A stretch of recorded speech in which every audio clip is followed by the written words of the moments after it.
আল্লাহ রাব্বুল আলামিন আমাদের মতো গুনাহগারদেরকে সুবর্ণ সুযোগের একটা মাস অর্থাৎ পবিত্র রমজানে উপস্থিত করে দিলেন।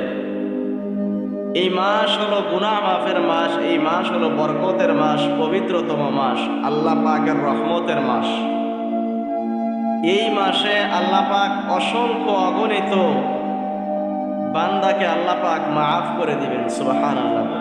অসংখ্য কবরবাসীকে আল্লাহ পাক এই মাসে মাফ করে দিবেন।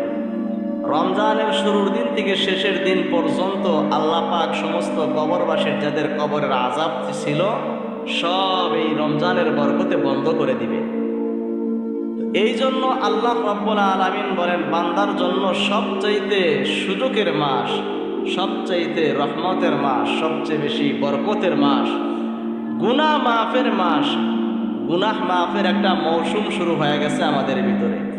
গত রমজানেও যারা ছিল, এই রমজান পর্যন্ত যারা আসতে পারলো না, তার আগেই আল্লাহর ডাকে দুনিয়া থেকে বিদায় হয়ে গেছে।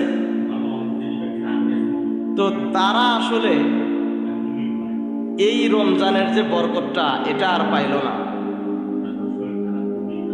রমজান এমন একটা বরকতপূর্ণ মাস, এই বরকতটা যারা এই রমজানের আগেই দুনিয়া থেকে বিদায় হয়ে গেছে তাদের ভাগ্যে আর হইল না।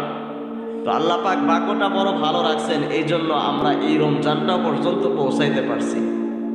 তো এই জন্য রমজানকে সুবর্ণ সুযোগ মনে করে আমরা যার যত ইচ্ছা নেকি অর্জন করে নেই।